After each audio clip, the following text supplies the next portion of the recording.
unthought of, so really I decided to speak a few minutes ago, so bear with me. Thank you for your patience. I would say that I will pick on some jokes or some rather experiences which are related to my generation, which the younger generation over here may not relate to, but they are going to sound very relevant to folks who are second and third row and beyond. For example, like when we first got married, I came from Pakistan. My husband has been raised in Middle East, and he came to America. But I was born and raised in Pakistan, so I came here, and my in-laws and my entire family is over here. So I took a lot of pride in speaking Urdu, and I took a lot of pride in wearing shalwar kameez. As you can see, I'm wearing Desi today as well. So it turns out that there is a stereotype in our community that if you speak a lot of English, you are considered as very educated, very high-end, and if you wear lots of modern clothes, jeans, pants, skirts, and non-Desi, you're considered as a very modern person. I would agree to some extent, but not totally. So I was very true to my roots, and I would always, whenever I would go to visit my in-laws, my extended in-laws, my relatives, I would always wear Desi. Because I was excited, because I'm getting to use my shalwar kameez. And I would speak Urdu on that note, because I love poetry, so a piece of poetry is coming to my mind. Which is around Urdu. We should all take a lot of pride in people who are native Urdu speakers, which goes something like this: that सलीके से जो हवा में खुशबू घोल सकते हैं, सलीके से जो हवा में खुशबू घोल सकते हैं, अभी कुछ लोग बाकी हैं जो उर्दू बोल सकते हैं. So I was of that mindset, and I would, as much as I would try to polish my English, my American accent, I would always take pride. So one of my aunts, may God raise her ranks in Jannah, she was my husband's aunt, oldest aunt. She once actually asked me, because she had not seen somebody sticking so true to her culture. She was like, "Beta, aap English bolti hai?"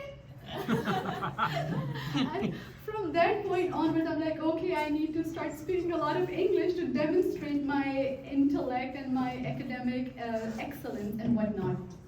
So that's one thing. The other thing that I've noticed is that folks or ladies of my generation, we also take a lot of pride in telling our husbands in how kafayat shawar we are. Like, we're always trying to prove our husbands that we don't go shopping, we don't buy a lot. For example, like every time we will dress up with a new outfit, we would like to, and the husband comes by, like in this case, my husband will come by and he'll say, "You're looking very nice, so that's a nice suit. Did you get it new?" I would almost always, for the past, I don't know, gazillion years, I've said, "No, this is 5 years old. This is 10 years old." So one day my husband got really fed up. He's like, "Do you ever buy anything new? You're always telling me you're wearing old clothes." And I'm like, "No, I actually bought, but I did not like. I returned it. It was very expensive. I would wait for it to go to sale." And he's like, No, stop. Did you buy? Did you wear it? Can you just tell me? Can you admit you spent some money?" So I think that is a very big problem for women in general in our society, in our culture. And the third thing I would say, which is also very big, almost a stereotype, but done with a lot of pride, is that how much we love to shop on bargains and how proud we are. And that narrative changes depending on the audience. Like if you're in a high-end gathering, you would still wear all your brands and you would like to show off that you have this brand. However, if you are in your whoever side of the family where people are a little bit more appreciative of you taking care of your husband's money, you would like to brag the thing that you bought, but you would almost always, like I would almost always go out saying, "Oh, I bought it on sale. Guess what the price is? Guess what? No, come lower. No, oh no, really? This was 50% off. There was then 25% off, and extra 10% off. And guess what? I only got it for $5. And then I would get the most hatred stare from my husband.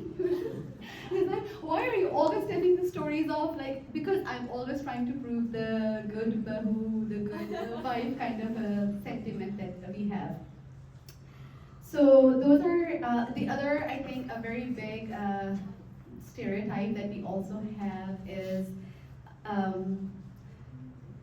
it's around, I mean, it's a serious topic, so I don't want to undermine the importance of it because some of it is true as well. Sometimes we try to hide information because we think that people will get jealous, so we are not completely open. And sometimes people who are completely open, they get mistaken by, oh, they were showing off.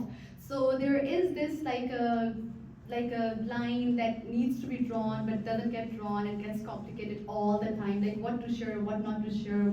So I would say that on that note, I've decided to be just being genuine, being honest, and always try to lead with some humility. And so thank you so much for listening.